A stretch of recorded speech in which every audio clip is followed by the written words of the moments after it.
love the chase and the hunt, and I set the pace when I'm running. I always take what I want and I always give it 100. Don't need a bank, no, I'm funded. Play the game like it's nothing. I'm always thankful for something. Don't take for granted, stay humble. Now wake up! It's time to look at the enemy. Look in the mirror if he is no friend to me. It's not working out, maybe it's the chemistry. It's time to break up so I can make a better me. Better believe in your mind, cause it's everything. You can mold, shape, find. Alrighty, so today on the docket we have ETF versus 64th Aggressors on Persian Gulf. Kasab versus Al Ain International. And took a look at ETF first. Over here we got a Hornet and magically 4 fully crewed Tomcats, a whole division of Tomcats ready to fly out. It's going to be very interesting to see how this works out. You know, obviously it's hard to crew these things fully to begin with, but it's even harder to fully crew these things with competent people for a competitive setting, and then, you know, have them all fight together. So, gonna be very interesting to see. Looks like all the Tomcats are taking 6 Sparrows, 2 Winders, except for the dude on the end, Aspen, being a special guy, taking 4 Winders, 4 Sparrows. So we're going to be looking at that. That'll be very interesting to see what happens there. Come on. Oh my god, just drag. Thank you. Holy crap. And then over here on the 64th side, we have 3 F-18s, Crips, Gambler, and Tab, and then Vadi in the Mirage 2000, Cookie in a J11. Very interestingly, I think Crips was a Mirage last time. He is now wearing the very beautiful Hornet Aggressor skin that is normally on the F-15. Where you gifted a sub because it said division and not flight. Look, I know my lingo, Crips. I know my lingo. Alright, but where are my prez emotes? I have no idea, Cookie. Maybe when I am top 1% on Twitch, I will finally make emotes. But here we go. We've got 3 ship of F-18s. Cookie in his J11, 4 R's, 4 T or 2 T's, 473s, and then of course we got where's Vadi? Vadi's right there. And this is an interesting note compared to last time. He does have the missile warning system on, so nothing to see. Taxiing.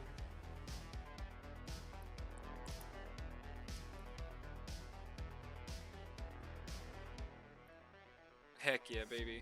They got a taxi all the way to the top here, which sucks. Oh well. It's a lot of wasted gas, you know? A lot of wasted gas. You got a minute to get there. Alrighty. And then over here, ETF are finally taxiing. They're going for their lineup.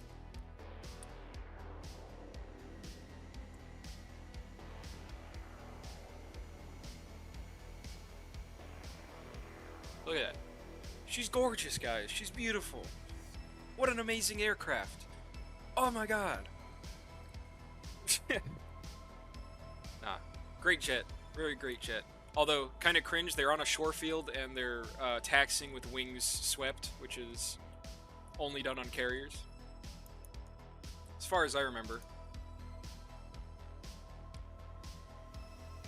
Electropool here is he's going for, where are his wingtip AIM-9s? What? What? What?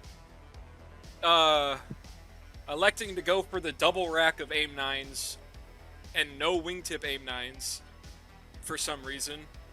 I guess he's trying to pretend to be an F-15. I guess that's his goal, is to pretend to be an F-15.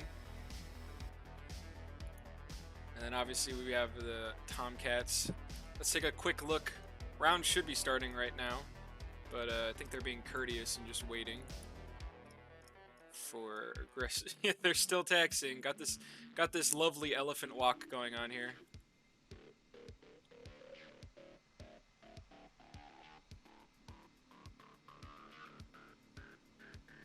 Oh, that's right, Cookie. I forgot the timer is 10 minutes now. That's right. I totally forgot. He's gonna have to jettison wingtips and do X-Wing.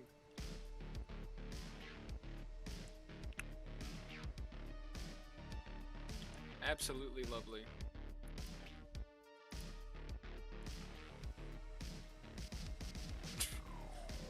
It just looks so funny. It just looks so funny. I don't know. But, you know what? We'll take off with the 64th on this go around here.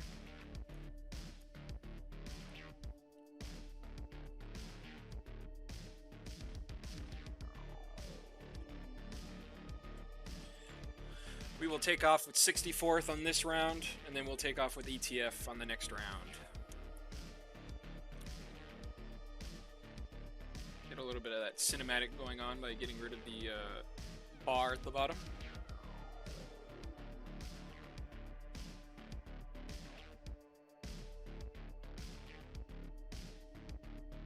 Shouldn't be too long now.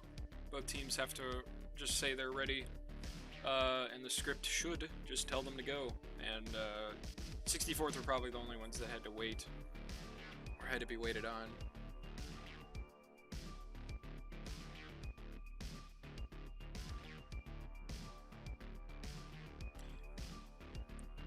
I am interested to see. I haven't seen ETF fight. I didn't watch, or I did watch their first match, but I did not, like, you know, I wasn't commentating on it, so I don't know exactly what happened. I'll be interested to see how 64th fight in this one, seeing as, like, they were pretty... I mean, it felt like they should have lost against Toro, but they clawed it back and won. So I'm interested to see how it goes in this match, and see exactly what happens. What's up, Dormouse? Here we go indeed. Just sitting here waiting for the teams to... Yeah, for them to start rolling. Fortunately, the script, I can't see the script happening. Spoilers, Cookie died. I know. It literally, look, it cannot be a match without Cookie dying. Here we go. We got the roll.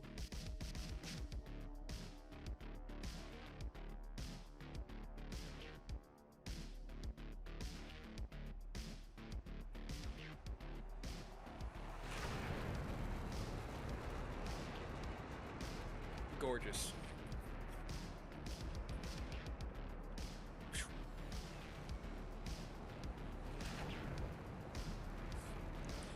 Alright, they are off. Be interesting to see what kind of formation they take, seeing as, like, the other times they took, or the last time they flew, they took a, what was it again? It was kind of like, can't actually remember. It was some sort of, like, Stinger, some sort of box. It was very wide. Oh, yeah, I remember. It was, like, 3 ship up front, 2 in the back. The Mirages were in the back. Very wide combat spread taken there. How big is this map? Is this one of the bigger maps in the pool? Is Kasab? Nah, I think they're about the same. This is about 60 miles to the bubble. But, ooh. Here we go. We got the F-14s here. They are flying. Let's see if there's any good formation here.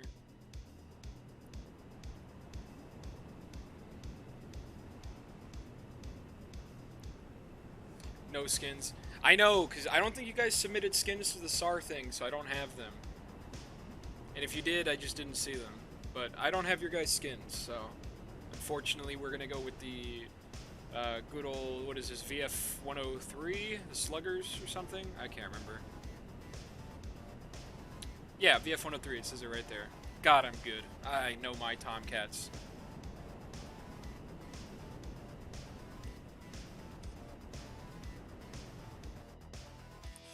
But looks like ETF going into Electrable's just steaming in. He's going to go in there and defeat 64th all by himself. F-14's lagging behind.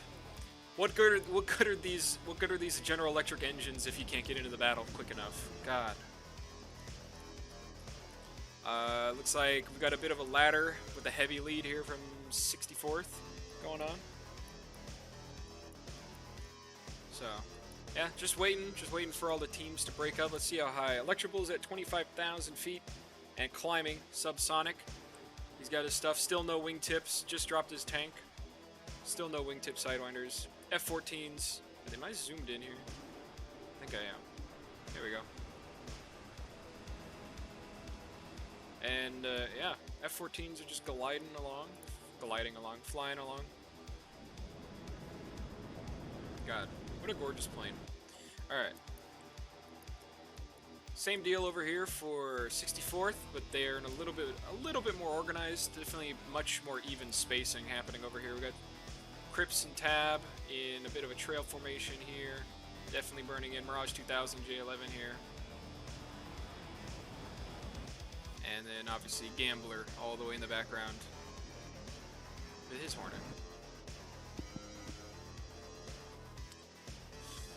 Gonna be looking to see who fires first. They're still 60 miles apart, so gonna be a little bit of a wait until they actually take their first shots.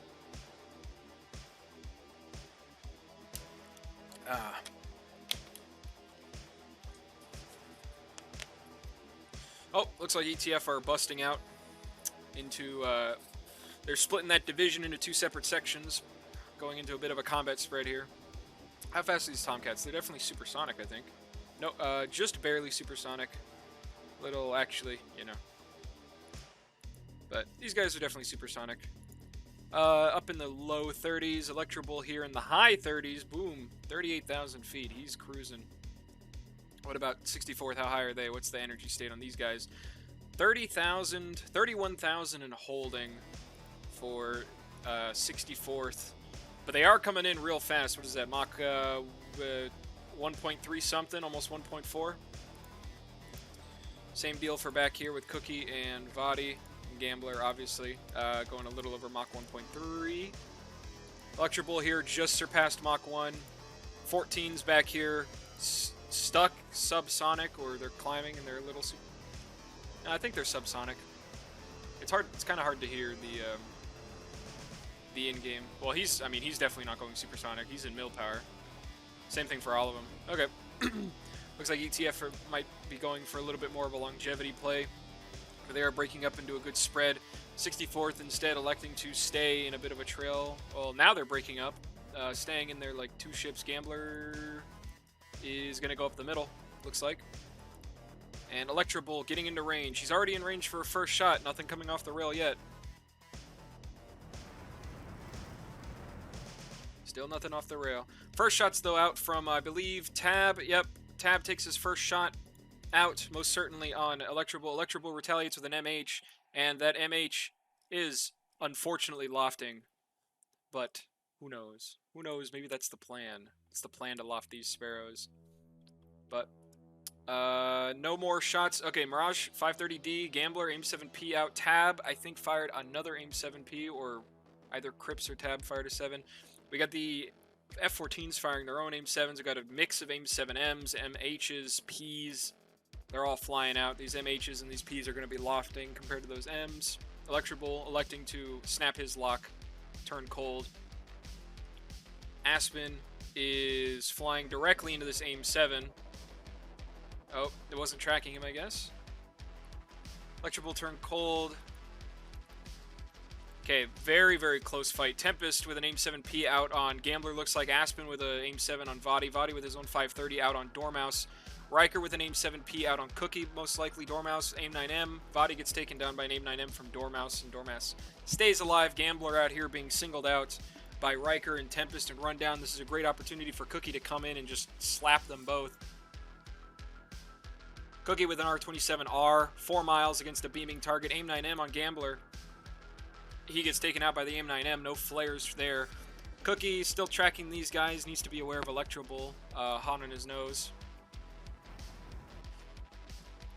Crips, oh my god, I don't know, okay, I need to see what happened to the rest of 64th, because they just all disappeared and I was not paying attention. Cookie about to enter the merge, Aspen over here. Cookie with a good kill right there. Crips getting run down, Cookie recommitting. Hopefully can pick up Electrable right there up top, but Crips is trying to run. Too many spoilers in chat. Yeah, Crips is very much in a very bad position. He's got an AIM-9M coming in. Second AIM-9M. Cookie got locked up by Tempest, so he has to run cold. Crips gets taken out by the AIM-9, and now it's Cookie by himself against 4 ETF members. And he's just on the deck. Still has an R. Still has all but 1 heater. So he can totally pull it out. Totally possible. Aspen with a 5-mile cold shot with an MH on Cookie. That will, you know, not make it. Unless this is an old missile. Well, there's definitely one out from Aspen. 5 miles against a beaming target. Trying to force him defensive, but Cookie is not going to care. Off bore sight R27T. Off bore sight 27T again, and Cookie goes down to the MH. And none of these 27Ts connect.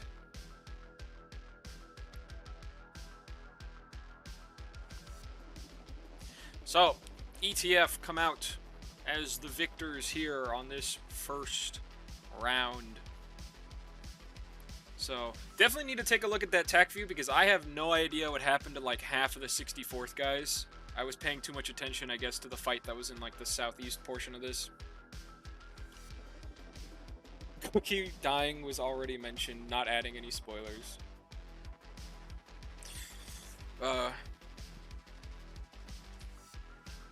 So, ETF are going to be regrouping. Let's take a look at the armament here. Aspen, every missile in his inventory expended. Dormouse still has his chin sparrows. Tempest, all but his sidewinders expended. And Electro Bull.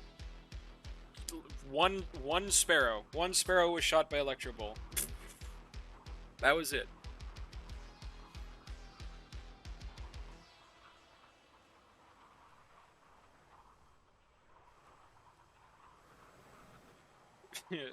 So, yeah.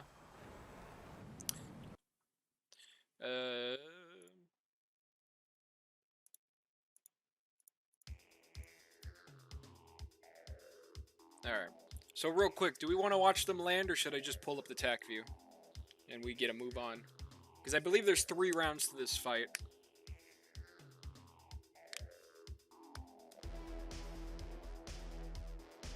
No need to land. Alrighty. Tacview time, Tacview. Alright. Let's go ahead and I'm going to pause this right here. We're going to go to our intermission screen while I pull up the Tacview. BRB.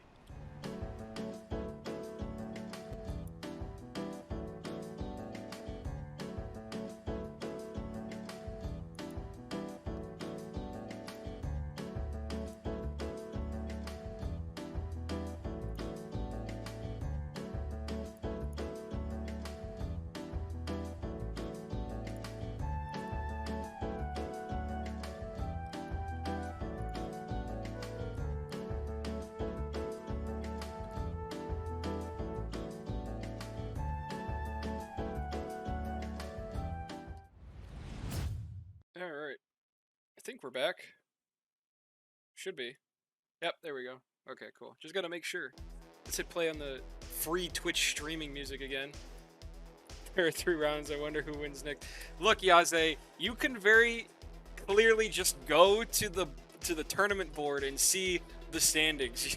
Like, I don't know what happens. I don't know who dies, and I don't know, like, I don't know exactly what happens. I just know who wins. That's all. But let's pay attention to this real quick. So yeah, we got a nice little nice little wall formation here with Electro Bull leading the pack, and then 64th coming into a little bit more of a disorganized fashion. 530D out here. It looks like the lock got dropped or something like that. Vadi dropped the lock or something. I don't know. This 530D definitely looked like it could have connected very easily. Electro Bull turned cold here. Gotta turn down these trails. And what all happens here? Okay, so I remember Gambler going. Vadi, I remember he got shot down by this AIM-9M from Dormouse. And yeah, Gambler just gets run down here. Cookie tries to go to support. Whoa! Good shot from Dormouse, I guess. Who got shot down? Tab? Wow. Is that even going for him? That is not like he was even going for him. I don't know. This is that's a funky 5-mile shot right there. That's unfortunate for Tab not paying attention to that one. So that's exactly what happened. Okay, so yeah, Vadi goes down. Tab gets killed by an aim-9. Gambler goes down to an aim-9 here, and I mean this is just a difficult. This is a very difficult position to come back from. It was seam locked. Okay. Yeah. Okay. Yeah, definitely gotta. I mean, usually usually the best time to flare is on your recommits, just in case, you know. Like if you could definitely see, if Tab could see that Dormouse was here at 5 miles on his trail, and he just suddenly turns cold or whatever, it definitely is a good idea to start flaring there to avoid any sneaky aim-9s, because aim-9s are pretty trigger happy right now, or people firing aim-9s are firing them pretty trigger happy. So, I mean, I can't really... There's like really nothing I can say here. I mean... Well, I guess Cookie here... Cookie could have definitely helped, because he merged with 3 of them, was able to kill Riker here very, very easily. I mean, like... This should be just a straight-up losing fight for Cookie. I mean, sure, Tempest here is like, he's cold... But you got Electrable here directly above him. He should have been able to know exactly where Cookie was and kill him, but he didn't. Riker should have also been able to tell where Cookie was, failed to do so, and so they just end up merging. But good for Cookie, he was able to actually get on there and kill Riker very quickly with a close Fox 2, close R73, boom. And now, here, Cookie definitely noticed that Electrable was here, I assume, perhaps. He just didn't execute the game. What am I? Okay, let me catch up on chat. Hornet STT'd me for a moment. No idea where he was. Somehow he wasn't on SA. We didn't execute the game plan correctly.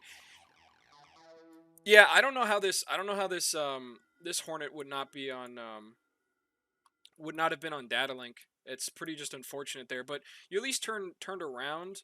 But unfortunately for you, like you kept going cold.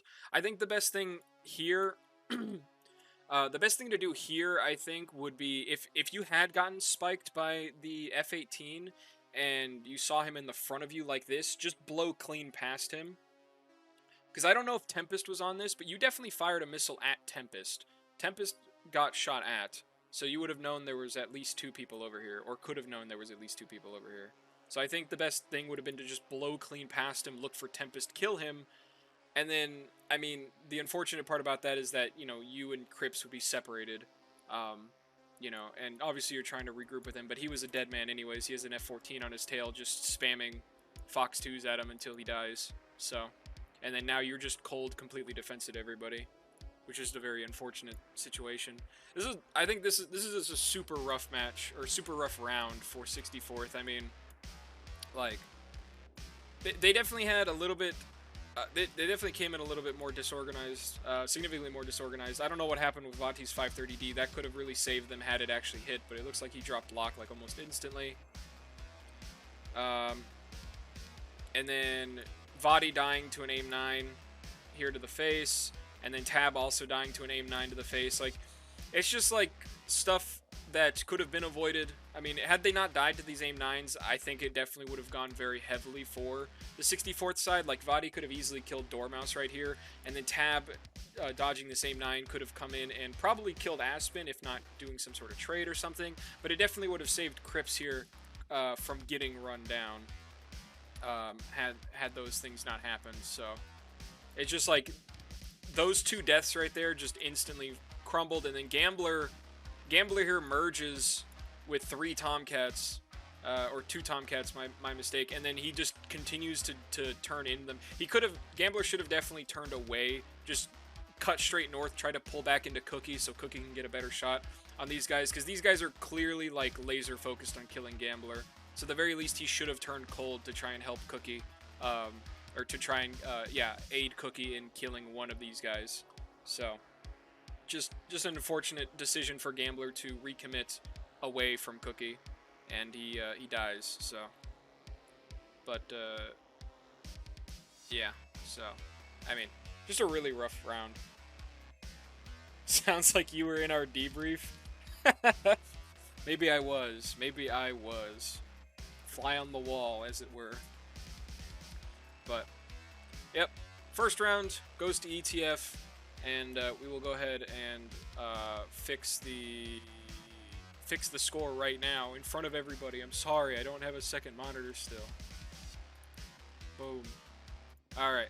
Now, let us go ahead and we'll go to intermission so that I can pull up the second round, and we'll be right back.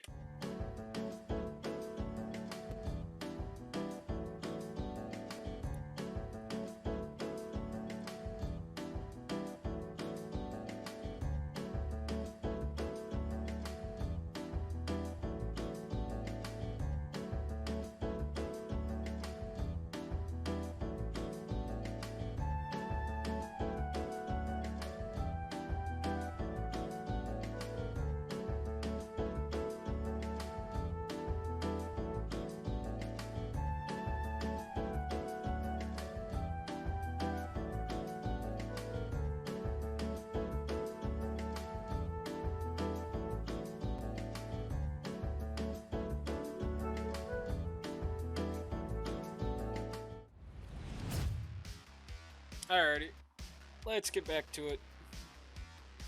Let us get back to it. Currently fast forwarding through the startup because, you know, it's not happening live. I'm not gonna spend a bunch of time waiting for them. Hey, Asphalite, what's up? This time we'll be following along with ETF on their takeoff.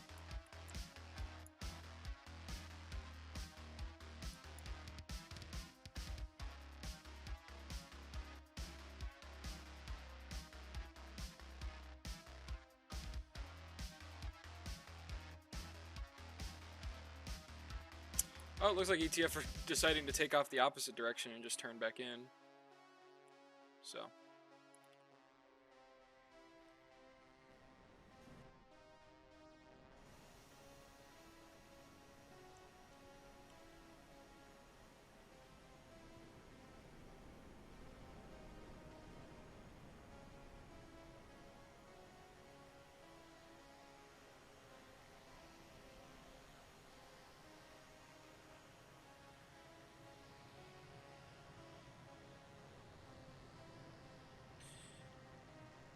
Alrighty. I assume that the ETF guys are going to be taking the same loadout, and it looks like that might be Aspen over there on the. Oh, actually, what is that loadout? Is he taking 5 Sparrows? Tempest. This is Tempest, and he is taking. Yeah, he's taking a Shoulder Sparrow with 3 Winders there. Dormouse 6 and 2. Aspen 4 and 4. Riker 6 and 2, and Electrable still going with the funky no sidewinders on the wingtips. I wonder what the purpose for that is. It's kind of a funky loadout there.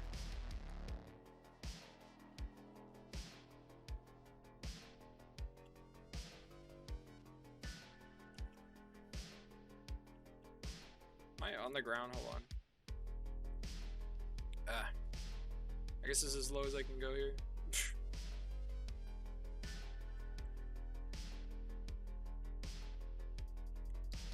Either way, I'm going to be taking a good look at ETF's takeoff here. They got a specialty, a beautiful sight, 4 Tomcats, fully crewed. So, they're getting they're having a fun time, I would assume. Having 4 fully crewed Tomcats. I really wish I could field Tomcats, but I really do think the Tomcat requires, like, it requires a lot of talent to make work in the competitive setting, especially for the Fox one. Because realistically speaking, like, if you just wanted F-14 performance from a jet that's only going to carry Fox 1s, you might as well fly the F-15. You get the data link, which definitely helps a lot with the Tomcat. But as we've seen so far in this tournament, it seems like data link is just simply not helping people at all. Sometimes it helps, sometimes it doesn't, but there's a very clear lack of SA for people flying jets that do have data link available to them. Hey, thank you for the gifted sub, Gambler, to 104th Wiley.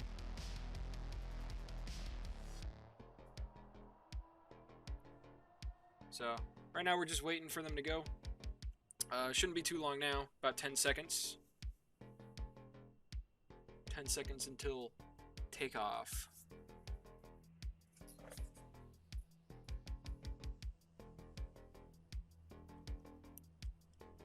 And they are off.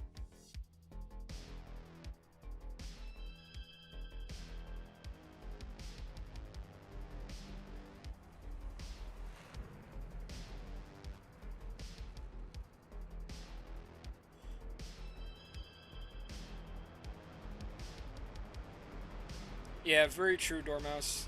People have become extremely dependent on data link. And things happen so fast in this tournament. Like, there's definitely a very, like, the link, even Link 16 right now, I've definitely noticed is very, very, it's very laggy. It's not instantaneous updates and stuff like that. So people do become really, really reliant on it. And these fights break down into fist fights very, very quickly. So there's, like, no reason to rely on data link in the first place. Because, like, it's going to be slower than what you can actually pick up with your eyeballs or your radar or even your RWR. The only thing that's it's really useful for, in my opinion, is being able to, like, know where your teammates are, and so you can help them. I would give up AWACS just to have peer-to-peer data link to know where my friends are. Like, I can use my radar, I can use my RWR, I can use my eyeballs. I don't need an AWACS telling me where people are. I just want to know where my friends are with fighter to fighter. You prefer setups with no data link, but you're in the minority. I'm in that same minority with you, Eclipse. I didn't want data link for this tournament, but I mean, as far as I can tell, it really hasn't helped all that much. You can use TACN as yardstick too. Yeah, it's a lot easier to use TACN as yardstick in the 14, seeing as you have two TACANs in each jet. So it's way easier to do that. You can't really do yardstick with an F-15, unfortunately. I wish you could. And a second brain, yeah. Although sometimes, just like RAM sticks, just like having two different brands of RAM running at two different speeds, you always run at the slowest speed, so just because there's two brains does not mean it's better.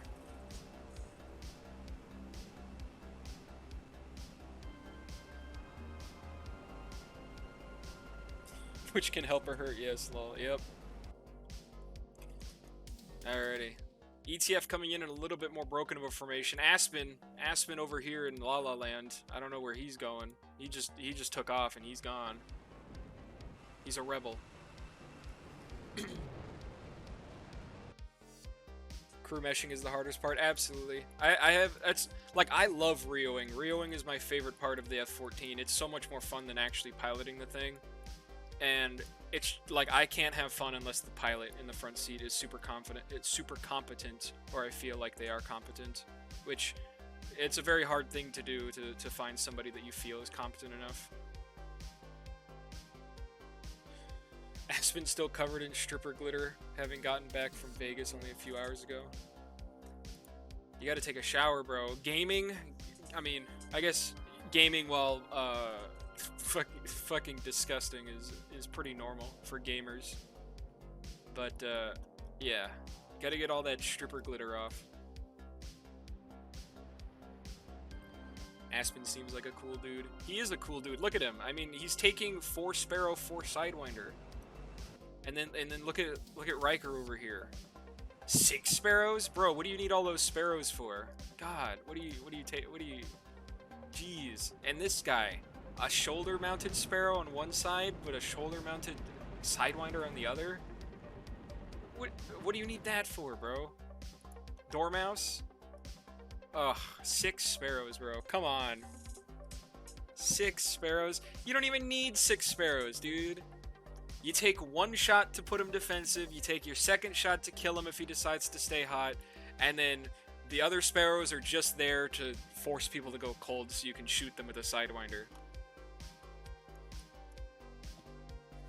Looks like 64th are coming in here with a significantly better formation. They're coming in a straight-up 5-ship wall. Very beautiful formation. Kind of a little echeloned over to the left.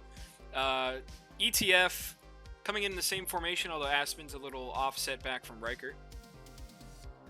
I'm sorry, I thought this was America. What do you mean this is America? Look, we're clearly over the Middle East, okay? Maybe if we were fighting on NTTR, Nevada.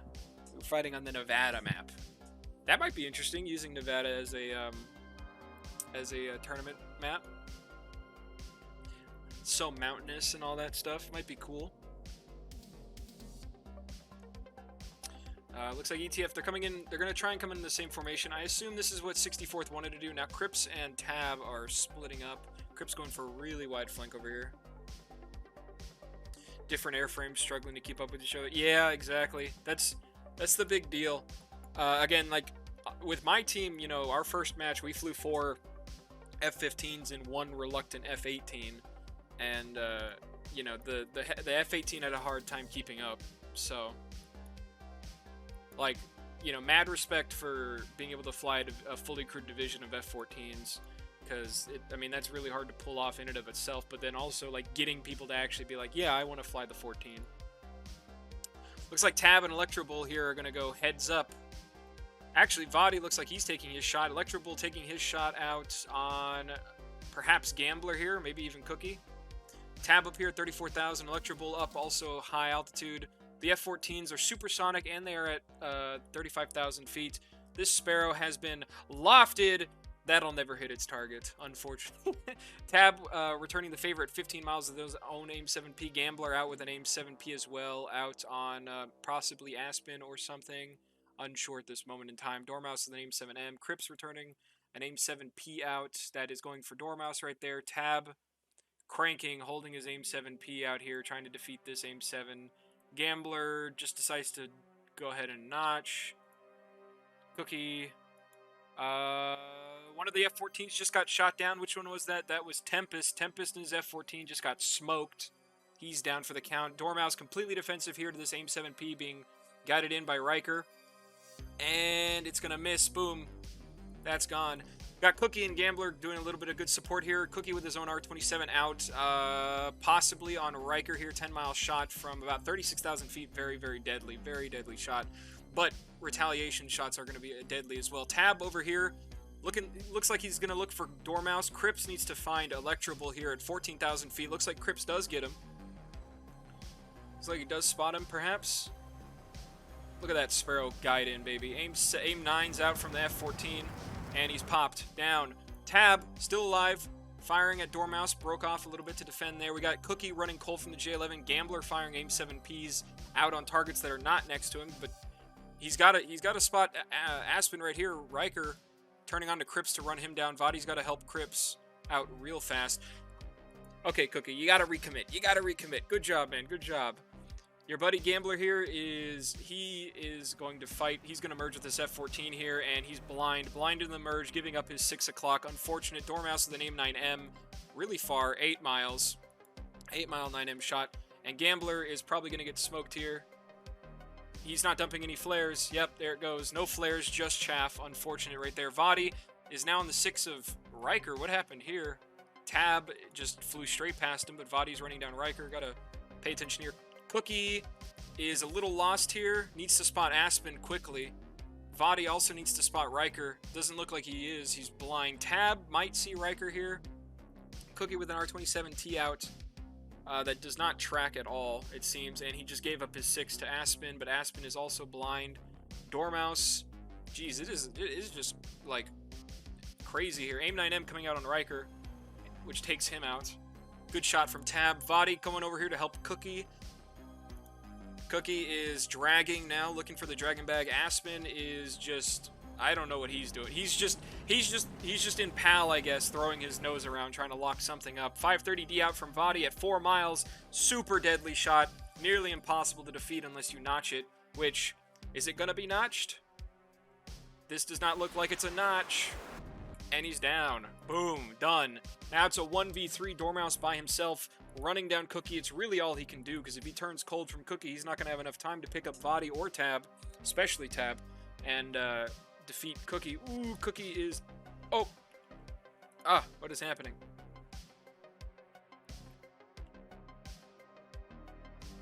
Ugh. Got a Sparrow in. He's still burning. He is not going to defeat that, and he's dead. Now we got Vadi in here coming. Definitely has Dormouse locked up at 5 miles, but I believe he does... Yeah, he's only got 550s left. Tab. Magic 550 out here on a beaming target 4 miles. That's never going to hit unless he turns directly into it. Tab completely slicked out. Classic Tab with the Slick Hornet at the end of the game. And Dormouse is just running cold at this point. Not much he can really do here. He's got to force the merge. He might be able to win it. There's a 550 out. He's flaring it, and it gets defeated. Forcing the merge, although he's really fast here. Head-on merge, guns, misses. Dormouse pulling up. Getting real low to the ground here. Pulling a clean 8 Gs. Pulled up. Fox 2? Fox 2? No Fox 2. Tab coming in to assist. He's taking gunshots. This is definitely a dead... This is a dead F-14 if I've ever seen one. Aim 9 out, though. Kills the Mirage. But they are merged now. Mirage is dead, but now the 14 is out of ammunition. And he has a Hornet on his 6. Not a good position to be in. This, especially a clean Hornet. Ooh, good... Oh. Good attempt at a jink, but left engine out. And gunned and flat spin. There it is.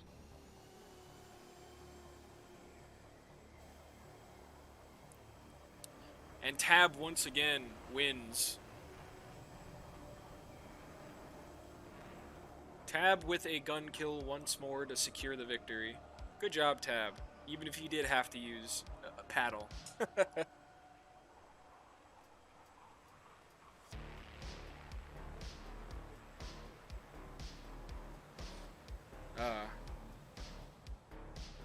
We measured the plane. Let's go ahead and take a look at what I missed in chat, because I was trying to pay as close attention to this match as I possibly could to make sure not to miss anything. You want to see Enigma's Cold War Nevada? Same. Wolverines. Yep. Hey, what's up, David from B.O.B.? That will never hit its target. Famous last words. So true. So true. But many a sparrow had been lofted and many a sparrow had been missed. Vadi had a hard time spotting Riker because Mirage 2000 ground clutter. Is it really that bad? You'd think a pulse Doppler radar would not be experiencing that bad of clutter. Was shooting to piss off Aspen's target in the merge. No chance of hitting. Dormouse took 5 sparrows to shoot all of them at me. I'm pretty sure Dormouse did say that he was specifically trying to target you, Cookie. I think I remember him telling me that after the fact. Clipped you, jink too late. Yeah, a little bit of late of a jink. You got to pay a lot more attention to that nose position. You can't wait for the actual rounds to come off the jet. You got to get good at spotting when the nose is, or when the when you can see the nose coming around and you can start seeing the bottom of the jet. That's the correct moment to jink, is not waiting for the guns. I know. Get good. Tab is doing a lot of gun kills. It's because he's good. He's so good at the game. Have you seen how many gun kills he gets? No need for missiles when you have a gun. Like anything else in this game is realistic. I know. Whatever ED did to the drag modeling is ridiculous, dude. Like, their drag adjustments have just turned the F-18 and the 16, but mostly, especially the 18, and just ridiculous monsters of acceleration, like crazy. Didn't see the 18 at all till it was too late. Rio called it, and he was already saddled. Yeah, I mean, definitely a super late thing to do, or super late call there. I think I remember that conversation. Said something like he saw it but didn't call it out or something like that. Hornets be doing Mach 1.6 now. I know, Crips, it's ridiculous, dude. Like, 1.6 loaded? Insane, dude. Like, jeez, man. Hornets are faster than yeah, I mean, it's so dumb that the Hornet is faster than a Tomcat, especially loaded. Like, a Tomcat with a 4-4 loadout should go way faster. I mean, with the tanks, I think with the external tanks, Tomcats had a max allowable speed operationally of like Mach 1.45, but, you know, you just dump those and you can just start accelerating even faster.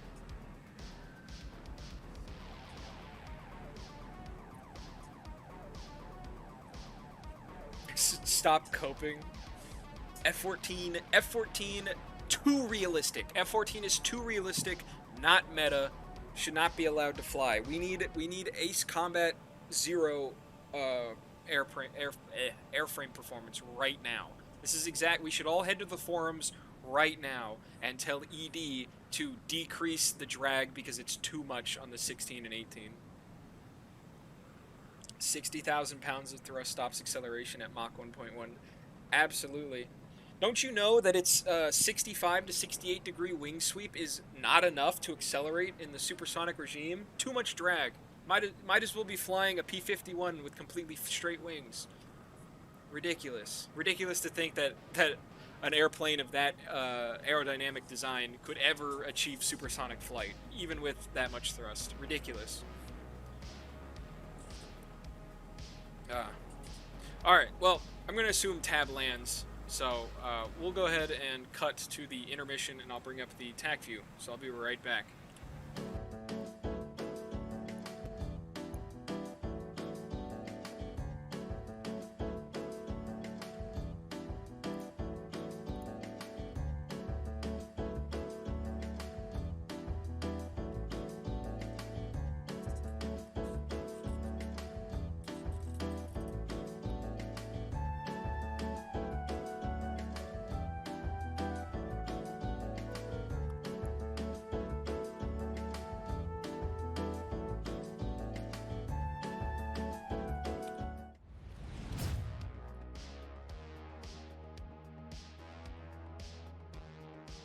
Alright, gotta go ahead and even out the scores here. 1-1. There we go. That's a first. That's a first for here. So, let's continue. We've got 64th on the red side, ETF on the blue side, AIM-7M out. I believe this was an MH. But there it goes, lofting. Woo! 530D out. Unsure who it's going after. We could probably check that, actually. Definitely. Okay, yeah, it's going after Electrable. I guess they gave Vati that shot because it has a better missile, and he has less of them, so might as well target the most threatening initial target. Tab over here, 10 miles away from Electrable. I mean, you definitely obviously need to put one of these dudes defensive. So, definitely takes that shot right there. And Tempest just fumbles the bag here on the defense and just eats this Sparrow. 15-mile shot, 17-mile shot, 17-mile shot, 35,000 feet from Mach 1.55. Sheesh, look at that, look at that. Mach 3 Sparrows, only in your dreams. Only in your dreams do you get Mach 3 Sparrows. And he goes down. Very clean, very, very clean initial first pass kill. Very good job, Tab. Very good job. Continuing on from here, got Tab. He's just pressing, I guess, because Tempest and him were engaged here. So if he's unlocked, then it's his. He has free reign to press. Cripps' Sparrow gets just barely defeated, notched by Dormouse. This is Tab's.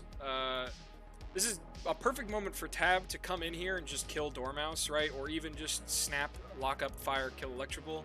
But as God intended, it looks like he would maintain lock on a missile or something. I guess he locked up a missile and fired at it, because, I mean, I don't know where this is going.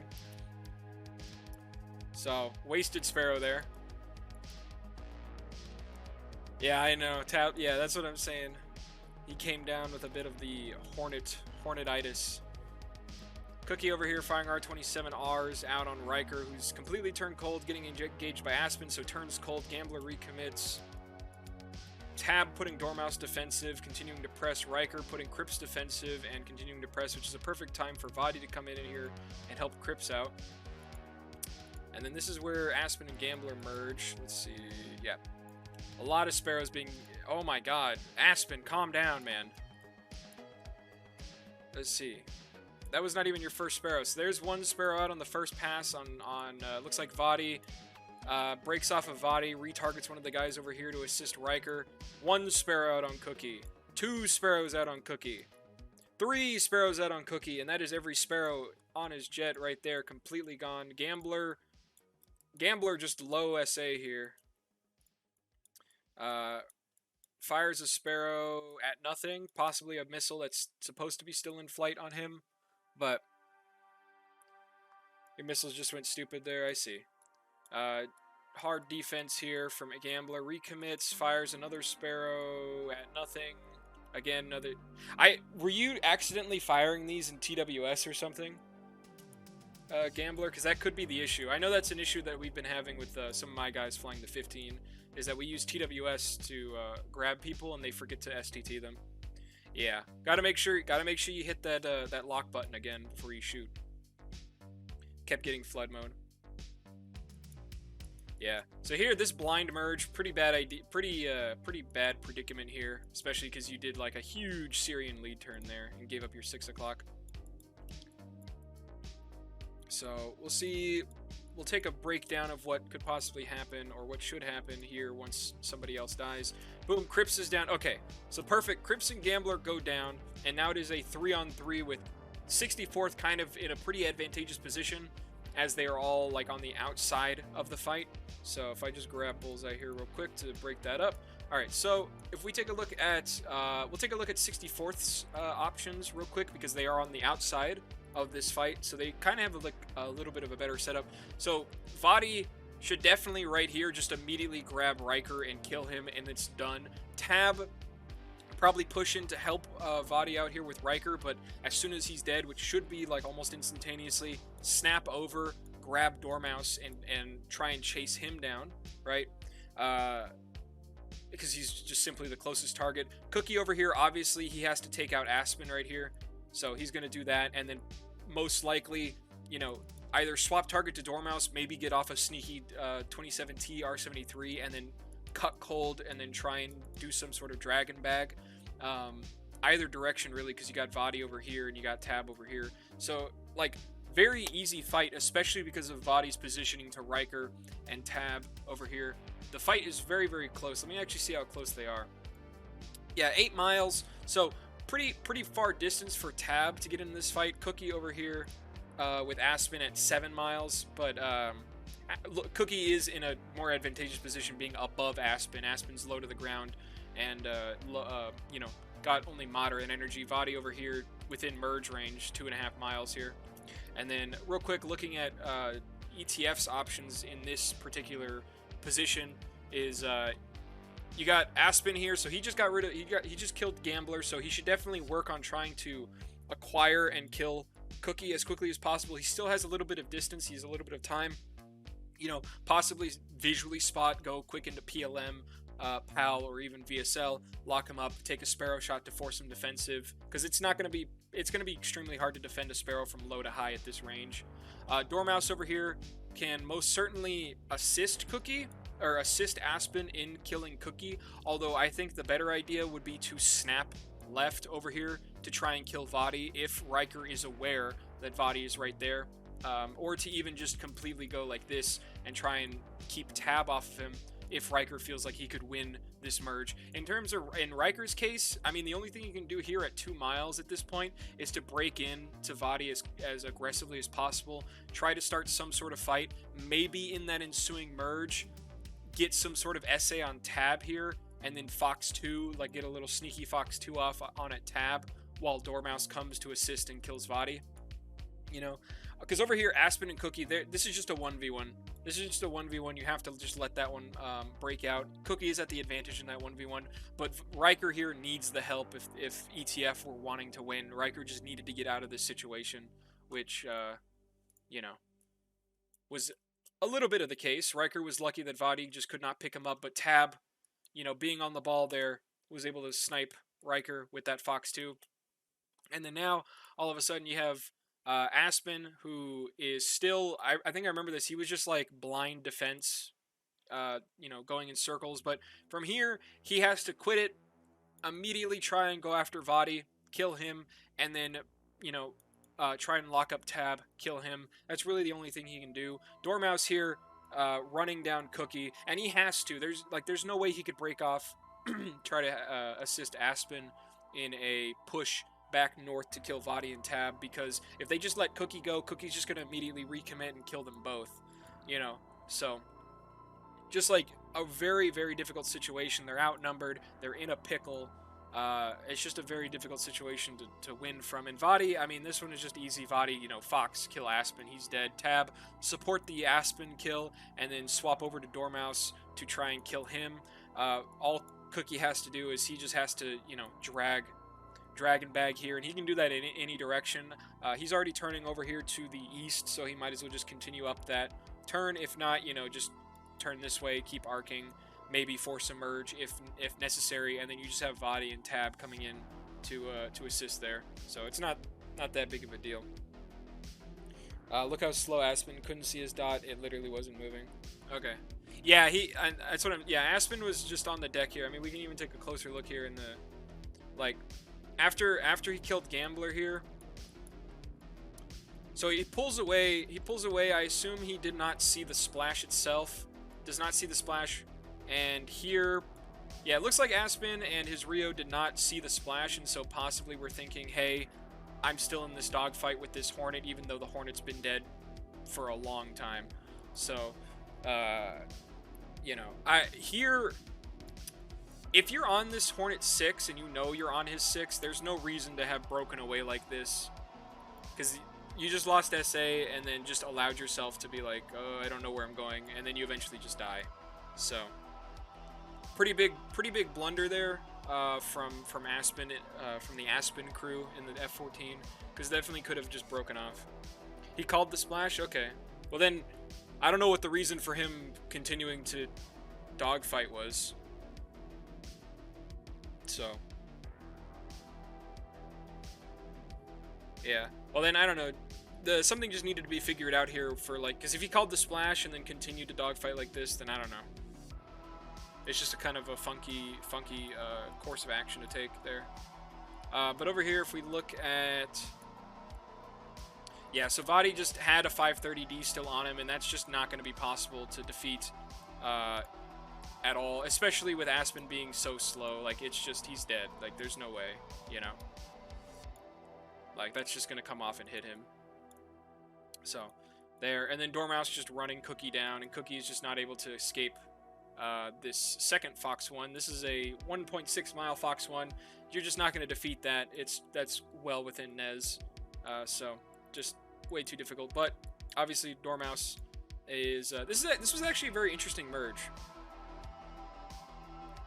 I think the M2 and 18 nails, he thought they were closer. Yeah, that makes a lot of sense. Although the Rio, if the Link 4 was up to spec, he could totally have like the Rio could have funneled him information saying, hey, they're a little bit away or whatever, you know, ignore them, using stuff like ground stabilized mode and whatnot. But obviously the data link in this is not perfect, and even with data link aircrafts, it's very clear that people are lacking situational awareness in these fights because they get so close and so fast. So that's just a very clear thing that's happening. This merge, though, was very interesting. I think you guys said Vadi had a hard time, or like this merge. Yeah, so this merge happened. First 550 just gets destroyed by flares. Was never going to hit anyways. Way too far of a shot, too slow. And then the second one definitely could have hit, but got flared out. And then a merge happens. Gunshots from Vadi. They miss their mark. And then Vadi comes back down. Tab slotting into a perfect position, but unfortunately 0 armament. And then Vadi gets an AIM-9 taken at him. No flares popped. Don't know if maybe he dumped all of his flares. I could understand if Vadi dumped all of his flares here, or at some point. Yeah, that's all. Oof, that's a lot of countermeasures dumped. Yeah, okay, that makes more sense. Crossed, boom. Yeah, you needed. Yeah, you did, from here you definitely needed to force it like one circle or something like this, because then you get Tab and Vadi in the same plane, and you could maybe whip around, kill Vadi, because Vadi's out of missiles. He has to gun you at this point. But Tab is just, he's just slotted it under 6. Let's look at these Gs. Let's look at how many Gs he pulls here. Nice, nice. A good sustained 9 Gs, 10. Very cool paddle switching Tab. Expertise right there.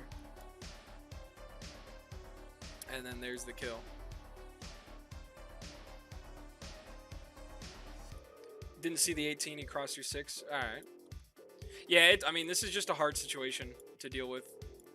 I mean, like, even if you had perfect situational awareness on this fight, like, there's probably no way you would have won. I mean, there's two, sure they have guns, but you only have one Fox 2, so that's like 1 kill, and then you'd have to defeat, you and your F-14 would have to defeat a Slick Hornet and a Slick Mirage, which is very difficult. Those are, two of the hardest BFM, or two of the hardest planes to BFM against in the game, so it's just a very difficult position to win from. But, yeah. In this fight, though, this fight goes to 64th, and I think for ETF, I mean, the biggest, the thing that lost was this first pass kill on Tempest. I mean, him getting shot out of the sky like that soon, huge deal, because, everyone's still relatively in their formation, and now you have one dude who's just completely untargeted, and he's just allowed to do whatever he wants, right? So, and if it wasn't for Hornet Radar syndrome, he probably would have been able to acquire Dormouse and kill him a lot quicker. So, but yeah, I definitely think that Tempest dying in this first round was the biggest L in this match. Because after that, it was kind of just like Aspen pressing into Gambler and Cookie. Gambler definitely should not have died here to Aspen. I mean, all of his missiles were coming off pretty dumb, but like he gave up his 6 o'clock to Aspen, and Aspen just took full control over that. But then Aspen also fumbled it because he continued to think that he was merged, slowed down too much, and then got shot down by the Mirage 2000 that he thought he was merged with. So, just a continuous case of bad judgment is usually what causes teams to lose. So, but yeah, there's that. We will move on to round 3. Let me go ahead and pull up the match, and I'll be right back.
Alrighty. And we are on to the next match.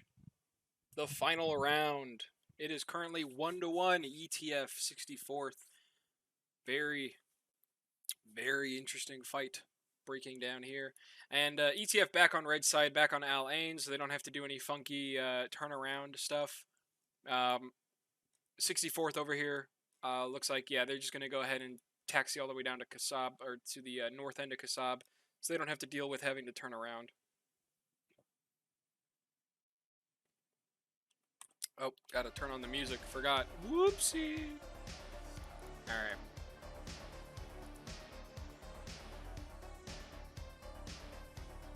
And it looks like Crips is only going to use half the runway this time.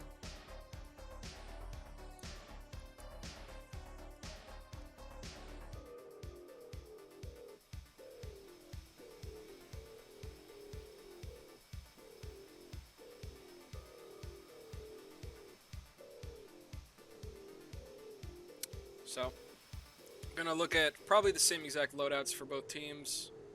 Again, body there. Obviously, that's like the only loadout you can really take that's viable. Gambler over here. Yep, as normal, as standard.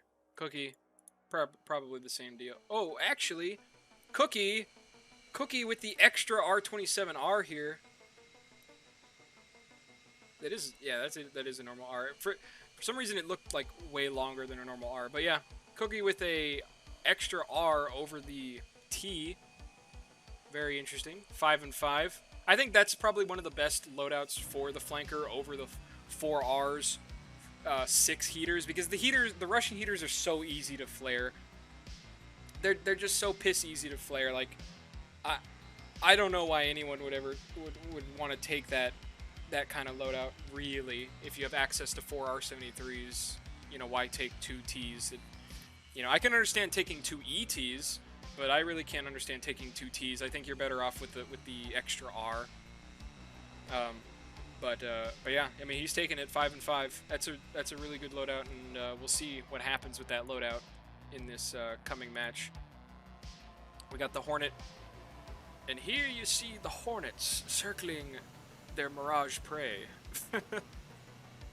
That's so shit. But yeah, got the Hornets elephant walking around, kind of. I guess now they're choosing. I don't even know what's going on here. Spoiler. Alright, let's take a look at ETF. Maybe their F-14s decided to make a change in their loadouts once again. Again, Hornet, is there a reason he's not taking wingtip AIM-9s? Like, does the drag that you, is the, like, drag index changes from not carrying them on the wingtips make up for the fact that you have a double pylon of AIM-9s? He knows something we don't. Yeah. Riker, 6 and 2. Aspen, 4 and 4. Dormouse, 6 and 2. Tempest, 5 and 3. And I think we took off with ETF on that second one, so we'll take off with 64th this time around.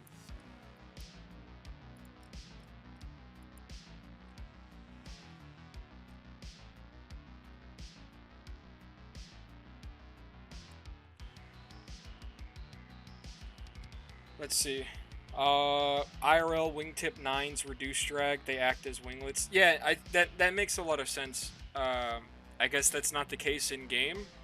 Probably because ED just has a standard modeled. Oh, AIM-9 on the jet increase this much drag index. So that's probably how it is. So.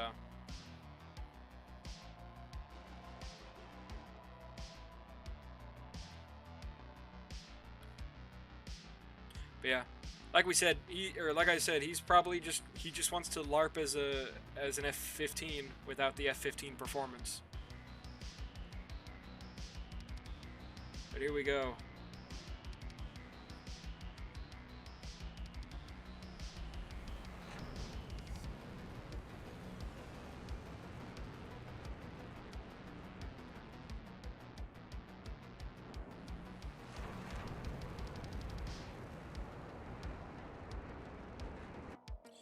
Alrighty, so clean takeoffs there. Let me go down here, and we have these guys taken off as well. We will be looking to see what happens here this time around.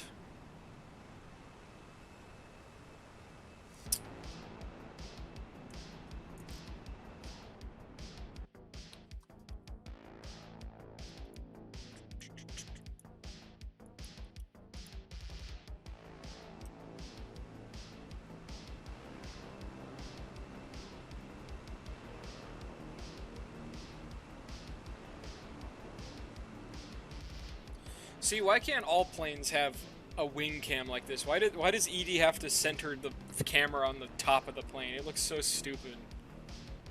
Like, why can't they all just be like this? This is so much better.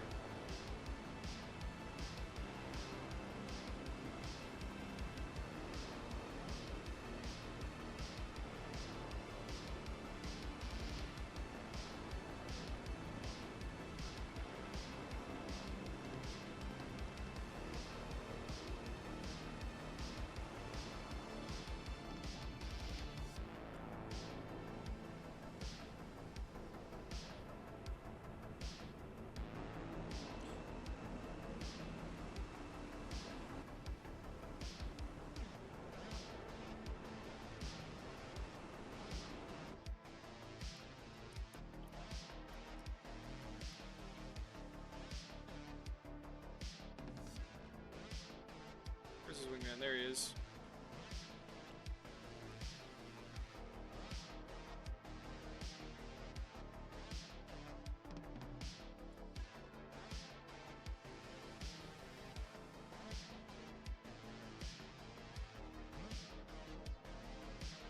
Yeah. I really can't get over how good this skin looks on the Hornet. I really don't like the Hornet. I think it's so ugly, especially on the inside. I mean, well, the outside of the Legacy Hornet looks nice. The inside of it looks ugly. Super Hornet's butt ugly. I hate it. It's so gross. But this skin just looks so good on it.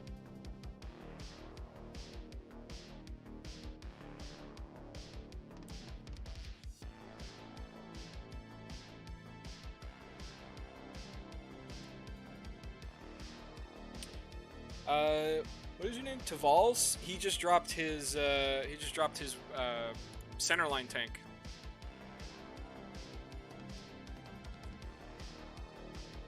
Yep. They ran out of gas in their centerline tank, and so they dumped it. And here we are with ETF over here. They are in burners. They are not supersonic, because why would a Tomcat ever want to be supersonic? You're telling me that a interceptor aircraft designed to go Mach 2.3 can't break the sound barrier? I'd believe you. I'd believe you if you told me that.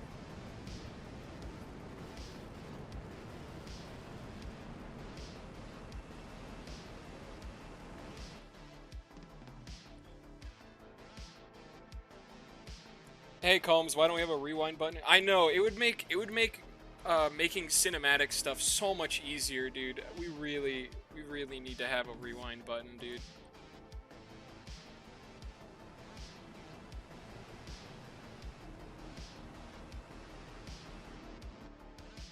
Let's see. F-14's at 33,000 feet, slowly descending, trying to break the sound barrier. Electrable, he is supersonic. F-18 faster than the F-14? Why would they ever use an F-14 as an interceptor aircraft when clearly the Hornet is so much faster? ED equal clown / joke / trash dev.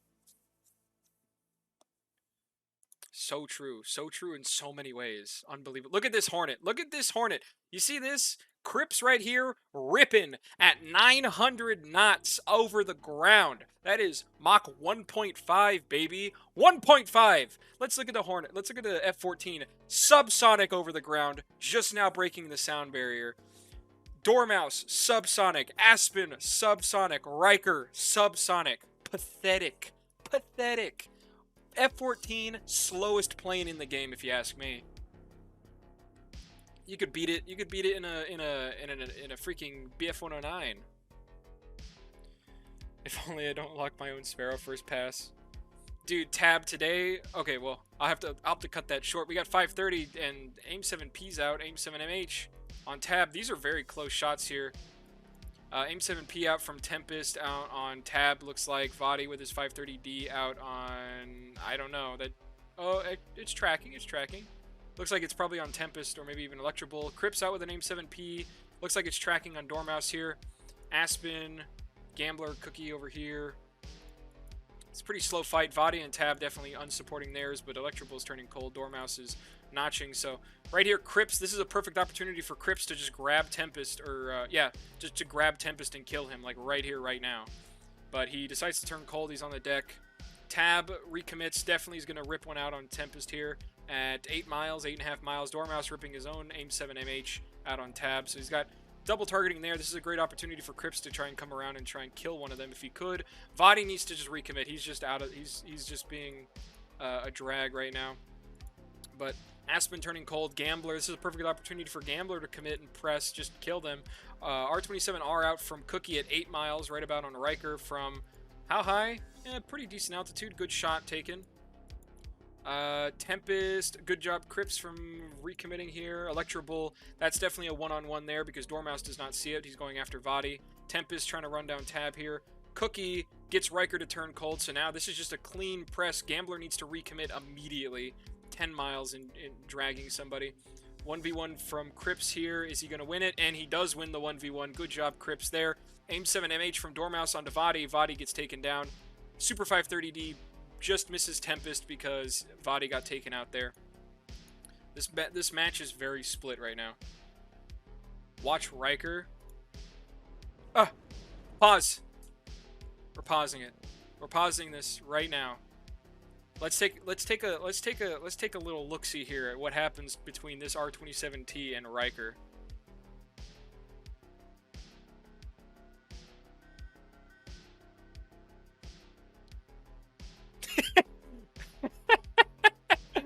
Oh my god. This is Hold on. We got it. We got this, guys. Look.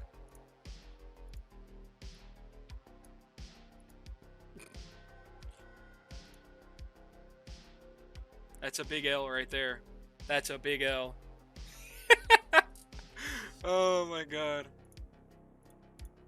Yeah, so Riker dies here.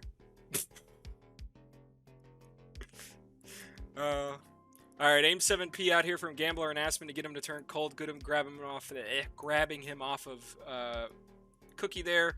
Dormouse and Tempest. Ooh, good dodge there. Don't know whose missile this is, but it's going out on Tab. Tab has to turn cold. Crips coming in here to go 1v3 on Aspen. Aspen is not going to have a good time, but he's leaving Tab out to dry. Why would you do that, man? Why would you leave him out to dry? God. Aim 7P out there for Aspen, though. He's going to eat that, and Tab goes down up here. Tempest and Dormouse.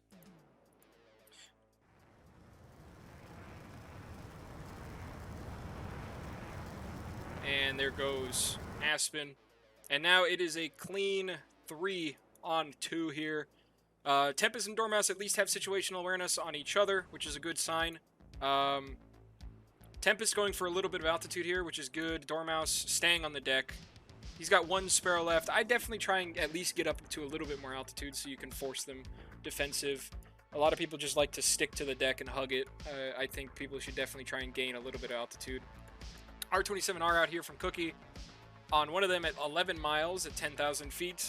A bit of a rough shot there, but good to force him defensive. How many missiles does Cookie have? He is down to R73, so that last R is definitely a good employment of it because it gets one of them to break defensive, so now he has to split off, and Crips and Gambler are going to be able to come here. Gambler with his own aim 7P out. Pretty rough exchange distance right there. Not a good shot taken. Absolutely. Dormouse here, though, with a close 4-mile shot on Cookie. Cookie reacting with his own R73. Is Dormouse flaring? He flares a little bit. R73 goes into the dirt. Cookie here going to be possibly getting got by this aim 7. And he does. There he goes. He's down. Cookie taking a fat L there. And now it's Crips and Gambler pressing. Looks like Crips is going to go ahead and break off. Is he out of missiles? No, he does. He has 2 aim 9s. But possibly breaking off to go ahead and deal with Dormouse because Cookie fumbled the bag there. But Gambler is able to succeed and take out Tempest there. Very clean kill. Crips is doing something. I don't know what Crips is doing. Don't you dare crash, Crips. You're gonna get so low, freaking stalling out. Anyways, we got Dormouse here. Let's take a look. Let's ride along with Dormouse. He's coming in fast. Supersonic on the deck. Clean. And here comes the merge. He's merging real fast. He's got to go up. He's got to stay up. Getting a little bit of a 2-circle vertical fight up here. Aim 9M, though. Aim 9M is looking, and he does not see it. And he's dead. There it goes. There it goes.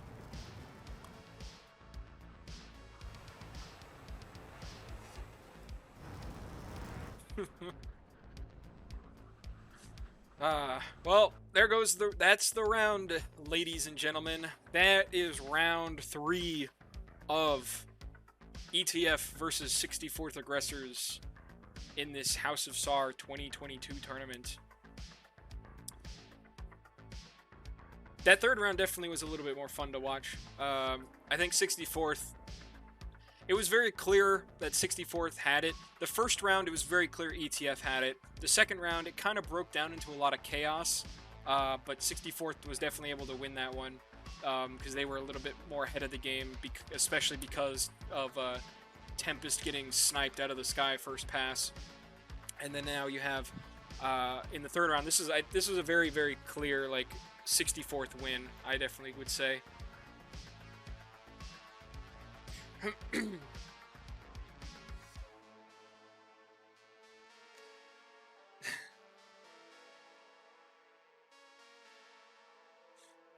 Let's catch up with the chat here. Yep, the T stop. Yeah, the bullying and stuff. His dog is flying. I don't know. I don't make the rules, Cookie. Isn't this your tournament? You kill Riker, Dormouse kills you. Told anyone who killed you got an Amazon gift card. $10 Amazon gift card from Dormouse straight to your email for killing Cookie. So, but yeah, this fight, 64th, will go on. I don't know who they face next. I think 64th faces the winner of the TMC versus Red Star match. I'm not gonna give any predictions on that one. I have my own predictions for it, but I'm not gonna give them.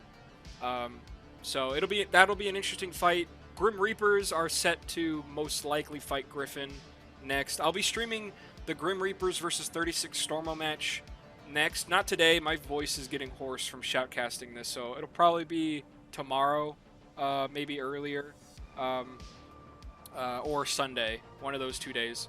So.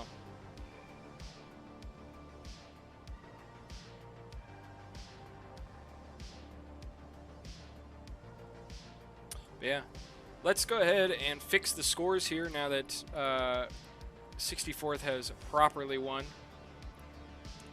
Boom. Ah! I accidentally hit the trailer. Sorry. Whoops. Whoopsie daisy. I am so used to hitting my my numpad to punch in numbers, and I forget that I have my numpad bound to all this stuff. So that was a big whoopsie on my part. But, yeah. Let's go ahead and... I want to watch them land, and then we can cut to the... Actually, how far is it? How far do they got to go? Not very far. Actually, yeah. It's a 30-mile trek. We'll speed it up. We'll speed it up, shall we? We don't need to watch the entire ingress to base. We just want to watch the landing, don't we? And here comes the descent. Is he coming for a straight in, or are you going to do an overhead?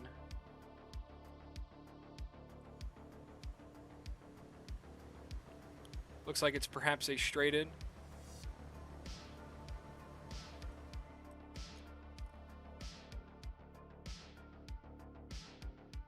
I don't know what I'm doing.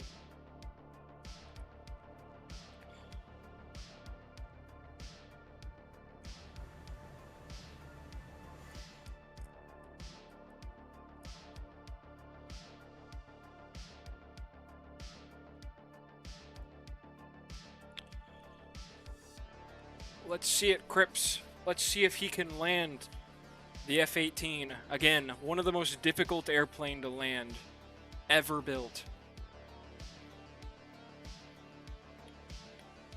Amazing camera work. I know, I know.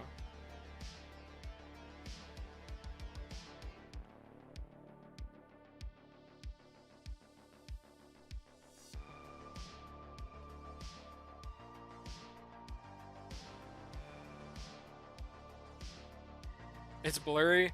I'm sorry. I'm streaming at like 6,000 kilobits. I mean, but I'm also streaming at only 1080p, so.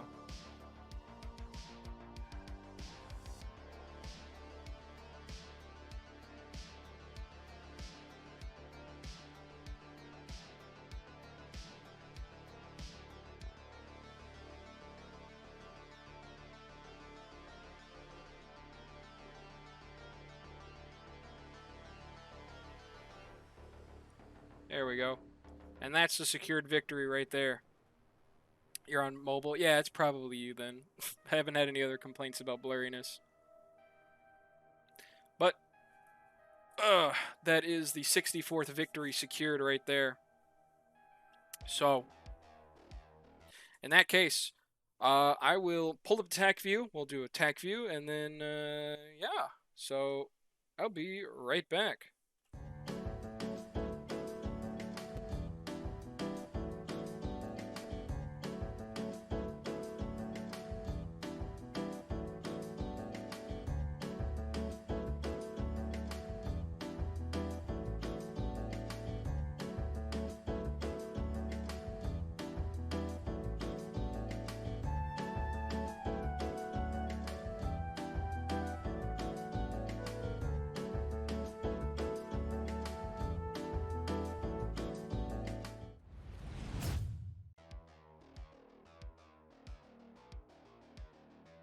Alrighty, so we should be back to the John Madden experience for the third and final round of this match.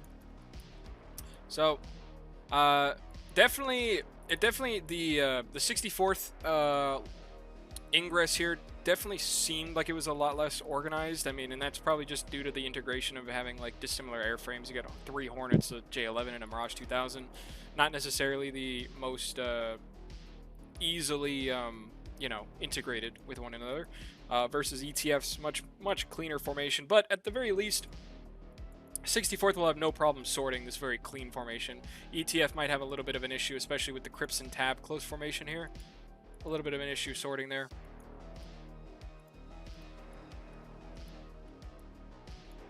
So AIM 7M out here on, we can probably tell who that's on. Lofts, and it's going out on Tab there, so obviously. And then I believe, does Tab take his... Tab takes his retaliation shot on Electro Bull, and neither of them support their shots. We got a 530D out here coming, and it's just a dead missile. This AIM 7P out from Crips going who knows where. Going at Dormouse, I believe? No, I have no clue where this was going. Just going after nothing. And then let's see who dies here. So yeah, look at all these missiles being launched. AIM 7M out here on Tab, looks like. Another AIM 7M out here on Tab. Crips recommitting very quickly. Vadi also recommitting at the same time. A little bit of good coordination there. Crips on the deck here against Electro Bull, who's also on the deck, but Electro Bull is going to eat this Sparrow. Boom. Just couldn't get it. Just couldn't rip his Sparrow off in time. Vadi over here. I think Vadi definitely fumbled it up a little bit here. Super low on the deck. Yeah, he's low to the ground. Looking for these Tomcats. Getting low. Not able to spot them. One of them spots him, which is Dormouse, and is able to rip off a Sparrow at him. And his 530 just barely does not make it. So, just barely doesn't make it. But now, big issue here for Tab is Crips is breaking off down here to go help Cookie and Gambler with Aspen, which really shouldn't have done this.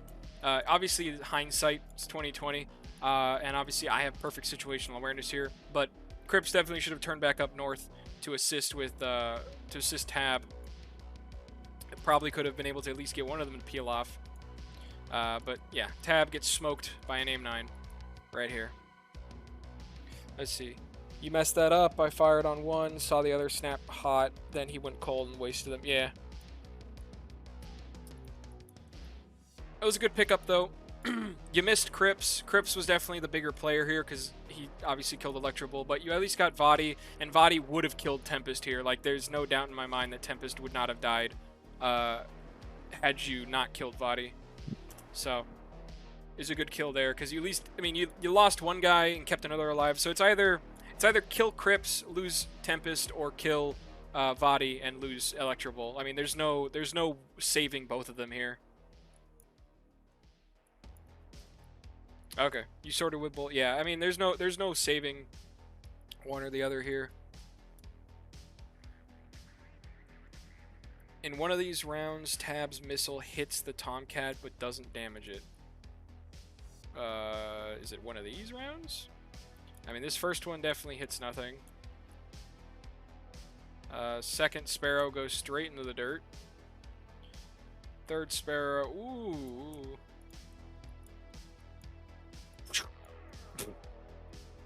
Well, there goes that. That looks like... Yeah, unfortunate there. That just looks like a broken gimbal miss. Had he maintained gimbal a little bit longer, he probably could have killed Dormouse there. But he needed to defend Tempest, but Tempest obviously follows up with an aim 9, which is not going to be very easily defended. It hits in your attack views. Didn't hit in mine, but maybe it's because I have the server tracks, so. Yeah, only the shooter's attack view matters. So, yeah. So Dormouse escapes there with his life because server didn't register that it happened, but oh well. So death there, and then over here, I forget what happens. Riker, oh yeah, Riker gets Riker gets clowned on a little bit by a 3-mile T. He dumps flares. It does not work. And boop, he's done.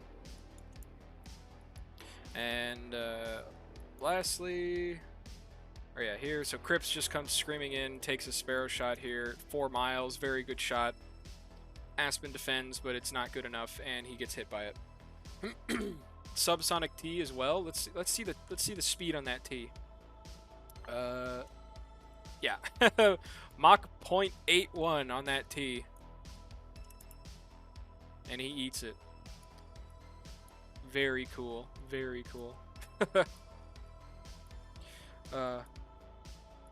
So, I mean, this is just a bit of a mess here. I mean, this whole ordeal up here was just kind of crazy. Good on Crips for picking it up. Good on Dormouse for picking up Vadi.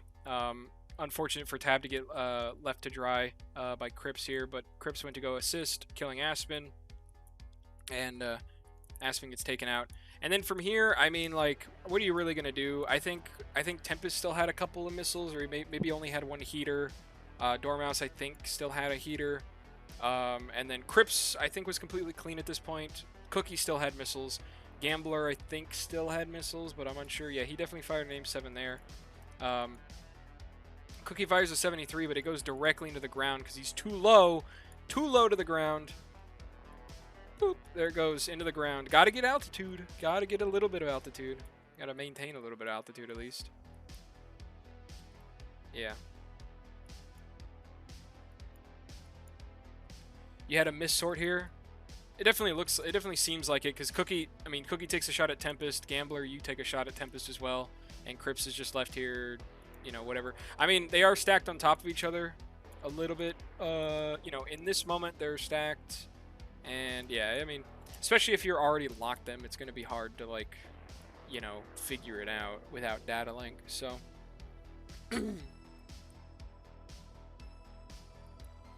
you were like, wait, this Tomcat isn't defending. Yeah, so that definitely got you killed. That missort there was definitely a critical mistake.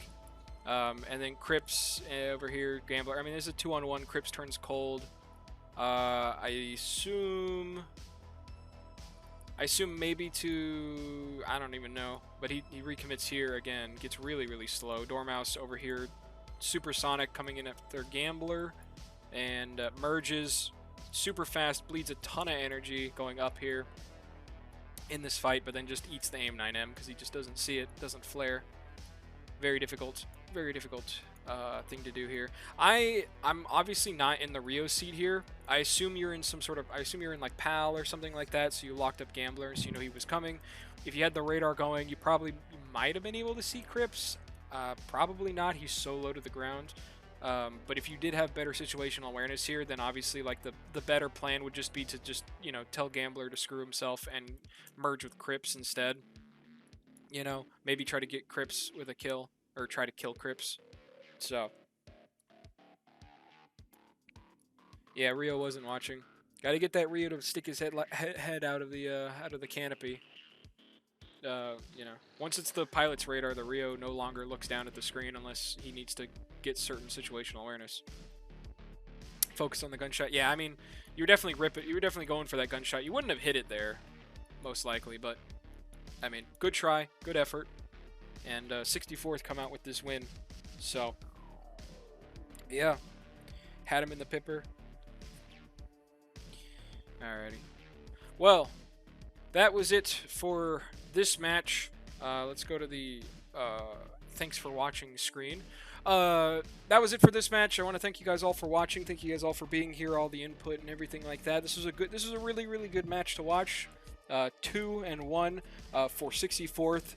64th are going to be moving on, continuing in the winners bracket. ETF are not out of the tournament yet. They have been knocked down into the losers bracket and have one more chance at achieving victory in the entire tournament as a whole. I don't know who ETF are going to be fighting. I believe it's the winner between 406 and NZA or something like that. I don't remember. I think it's 406 and NZA. And then 64th are going to be looking at fighting the winner of Red Star and TMC. And interestingly enough, my team is going to be fighting against the loser of the Red Star and TMC match. So, but yeah, that's what we're looking forward to. So yeah, I will be continuing to follow the winners bracket people. I'll probably dip into the losers bracket stuff shortly, but I'm still participating in the losers bracket right now. So, you know, hopefully Cookie can pick up some slack there. But otherwise, yeah. Thank you guys so much for watching. If you want to see more, I will be uploading these videos as a VOD to my YouTube channel, so I'll be posting that in the media channel when it's done. And yeah, probably gonna be looking to stream either tomorrow or Sunday for the Grim Reapers versus 36 Stormo match, and then obviously Griffin versus, who are they fighting right now? I don't remember. Griffin versus whoever. I'll probably follow that match as well. But yeah. Thank you guys so much for watching, and have a nice day.